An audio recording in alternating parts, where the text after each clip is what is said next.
بسم اللہ الرحمن الرحیم۔ 5 مقامات جہاں سلام کرنا منع ہے۔ ایک اہم علمی و اصلاحی پیغام۔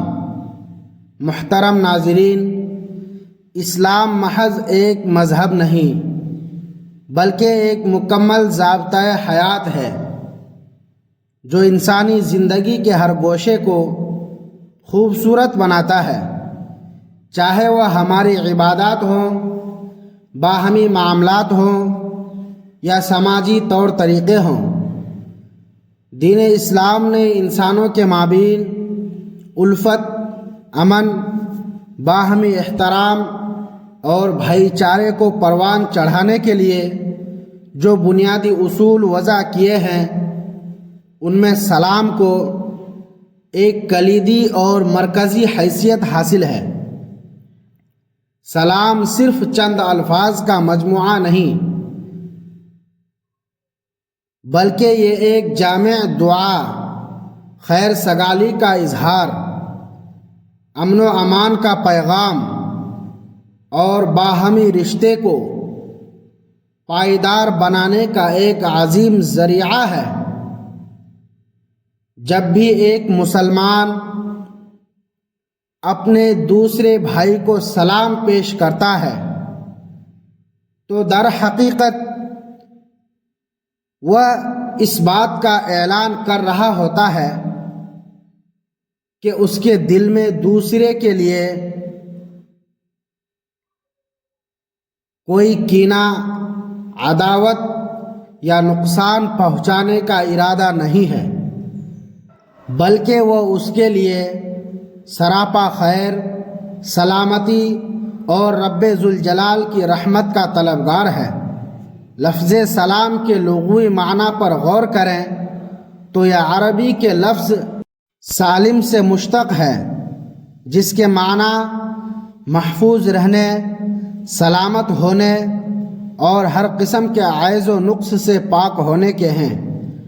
لہٰذا جب ہم السلام علیکم کہتے ہیں تو اس کا مطلب یہ ہوتا ہے کہ تم پر ہر طرح کی سلامتی ہو، یعنی اللہ کریم تمہیں تمام ظاہری و باطنی مصیبتوں سے اپنی پناہ میں رکھے۔ ورحمت اللہ کہنے کا مطلب یہ ہے کہ تم پر رب کی خاص رحمتیں برستی رہیں، اور وبرکاتہ کا اضافہ اس دعا کو مکمل کر دیتا ہے کہ اللہ تمہاری زندگی کو اپنی برکتوں سے مالا مال کر دے۔ یوں یہ ایک ایسی لاجواب دعا بن جاتی ہے جس میں دنیا کے ساتھ ساتھ آخرت کی بھلائی بھی پوشیدہ ہے۔ اسلام میں اس کی اہمیت کا اندازہ اس بات سے لگایا جا سکتا ہے کہ باری تعالیٰ نے خود قرآن حکیم میں سلام کو مسلمانوں کی پہچان اور شعار قرار دیا ہے۔ اللہ تبارک و تعالیٰ کا ارشاد ہے کہ جب تم اپنے گھروں میں داخل ہو تو اپنے گھر والوں کو سلام کیا کرو، کیونکہ یہ اللہ کی طرف سے ایک مبارک اور پاکیزہ دعا ہے۔ اس سے یہ حقیقت واضح ہوتی ہے کہ سلام محض ایک رسمی جملہ نہیں بلکہ ایک عبادت اور مسنون عمل ہے جس کے ذریعے خالق کائنات کی رضا حاصل ہوتی ہے۔ سلام کرنا دراصل اللہ کے صفاتی نام السلام کی یاد دہانی بھی ہے، کیونکہ حقیقی سلامتی دینے والا وہی ہے، اور اس نے اپنی جنت کو بھی دارالسلام یعنی سلامتی کا گھر قرار دیا ہے۔ احادیث مبارکہ میں سلام پھیلانے کو ایمان کا لازمی حصہ قرار دیا گیا ہے۔ سرور کائنات صلی اللہ علیہ وسلم نے فرمایا کہ تم اس وقت تک جنت میں نہیں جا سکتے جب تک کامل ایمان نہ لاؤ، اور تمہارا ایمان اس وقت تک مکمل نہیں ہو سکتا جب تک تم آپس میں ایک دوسرے سے محبت نہ کرنے لگو۔ پھر آپ صلی اللہ علیہ وسلم نے وہ نسخہ بتایا جس سے محبت پیدا ہوتی ہے، اور وہ ہے آپس میں سلام کو رواج دینا۔ یہ حدیث بتاتی ہے کہ سلام دلوں کو جوڑنے والی وہ کنجی ہے جو نفرتوں کی دیواریں گرا دیتی ہیں، فاصلوں کو سمیٹ لیتی ہے اور امت مسلمہ کو ایک سیسا پلائی ہوئی دیوار بنا دیتی ہے۔ سلام کے دینی اجر و ثواب کے ساتھ سماجی فوائد بھی ان گنت ہیں۔ یہ اجنبیت کو ختم کر کے اپنائیت کا احساس پیدا کرتا ہے۔ قرآن مجید نے اللہ کے پیارے بندوں کی یہ صفت بیان کی ہے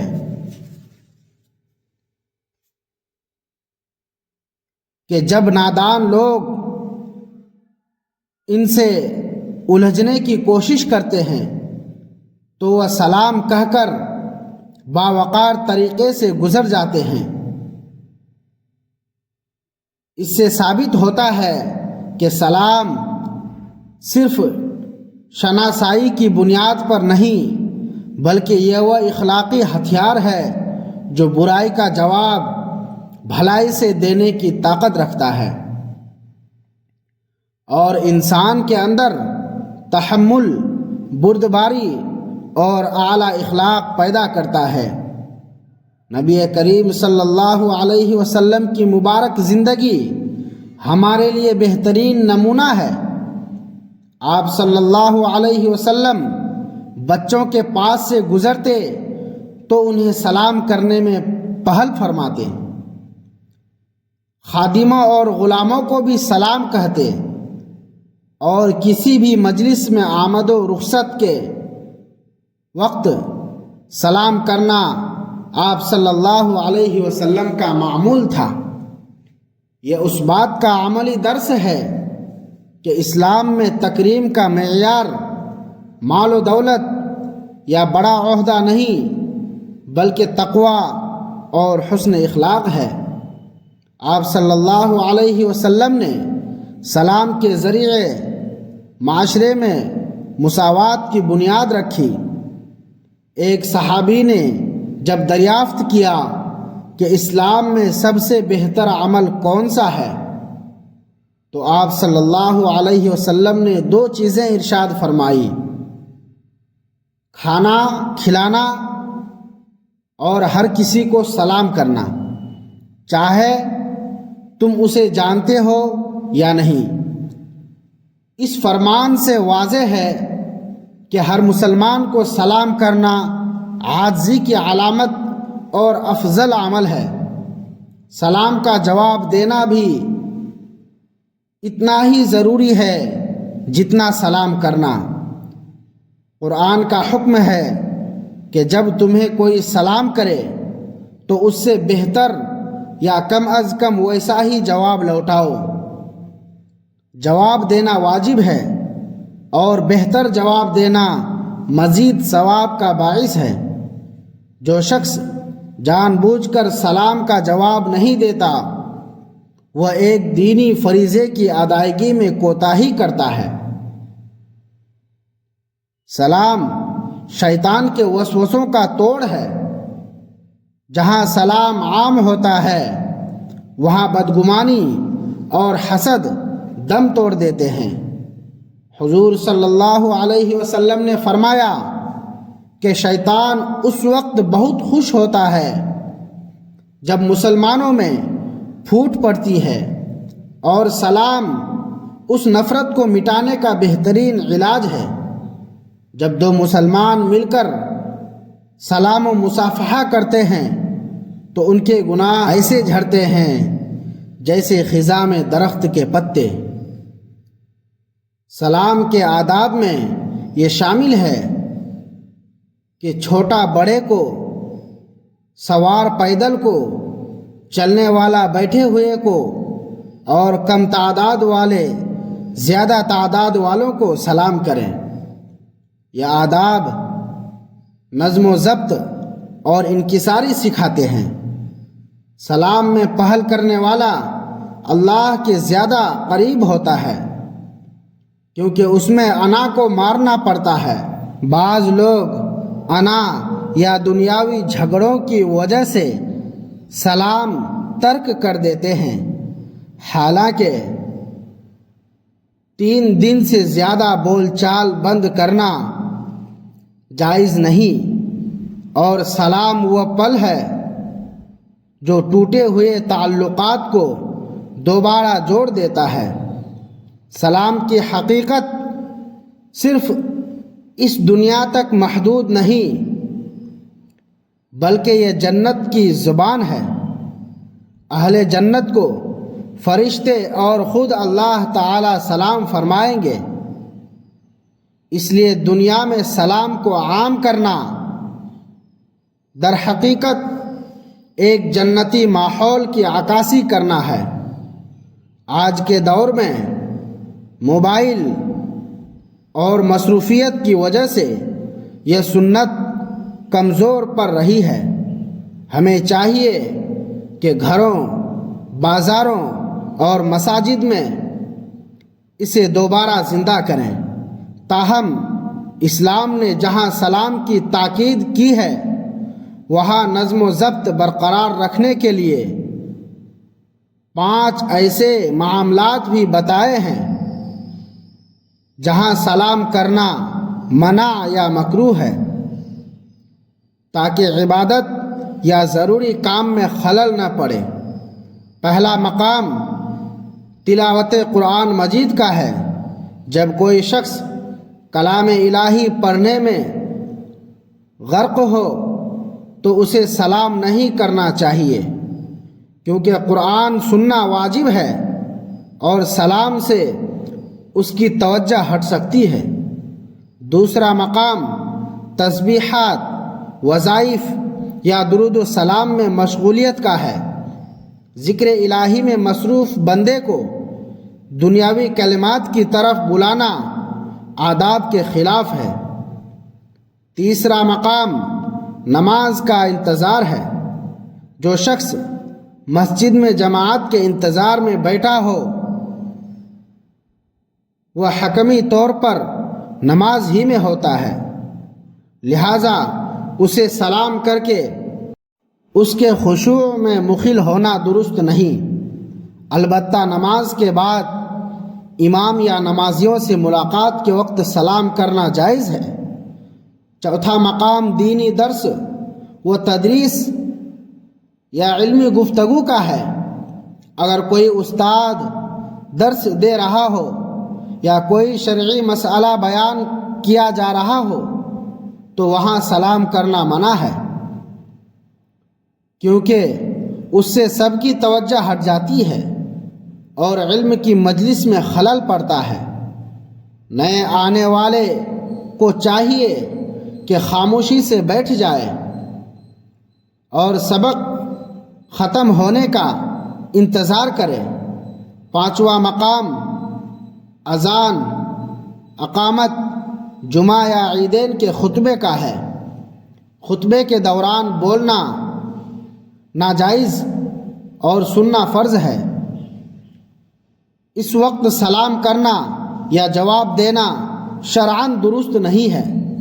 ان قوانین کا مقصد صرف یہ ہے کہ عبادت کی روح اور نظام متاثر نہ ہو۔ اگر ان مخصوص حالات میں کوئی سلام کر دے تو سامنے والے کو اختیار ہے کہ وہ جواب دے یا نہ دے، لیکن خطبے کے دوران جواب دینا زبان سے منع ہے۔ ایسے میں بدگمانی کرنا کہ فلاں نے جواب نہیں دیا سراسر گناہ ہے۔ کسی پر تکبر کا الزام لگانا خود ایک کبیرہ گناہ ہے، جبکہ جواب نہ دینے والا دراصل شرعی حکم پر عمل کر رہا ہوتا ہے۔ مزید یہ کہ کھانے پینے کے دوران جب نوالا منہ میں ہو یا استنجا و غسل کی حالت میں بھی سلام کرنا اور جواب دینا منع ہے، کیونکہ یہ مقامات دعا اور اللہ کا نام لینے کے لیے مناسب نہیں ہیں۔ سوئے ہوئے یا اونگتے ہوئے شخص کو سلام کرنا اس کی نیند میں خلل ڈالنا ہے، جو کہ اخلاق کے خلاف ہے۔ اسی طرح گناہ کے کام میں مصروف شخص کو بھی سلام نہیں کرنا چاہیے، تاکہ اسے اپنے فعل پر شرمندگی ہو۔ سلام کے ان آداب پر عمل کر کے ہی ہم اپنی زندگیوں کو سنوار سکتے ہیں۔ یہ محض ایک رواج نہیں بلکہ ایک مکمل ضابطہ ہے جو ہمیں بولنے اور خاموش رہنے کے لیے سلیقہ سکھاتا ہے۔ سلام کو اپنی زندگی کا لازمی حصہ بنائیں، اپنے بچوں کو اس کی اہمیت سکھائیں تاکہ معاشرے میں عاجزی اور محبت پھیلے۔ اللہ تعالی ہمیں سلام کی سنت کو اس کے صحیح آداب کے ساتھ اپنانے کی توفیق دے اور ہمیں ان لوگوں میں شامل کرے جن کا انجام سلامتی والا ہو۔ آمین یا رب العالمین۔ ناظرین، ویڈیو پسند آئی ہو تو لائک اور شیئر ضرور کریں، چینل کو سبسکرائب کریں اور کمنٹ میں اللہ کا کوئی ایک نام ضرور لکھیں۔ اللہ ہم سب کا حامی و ناصر ہو۔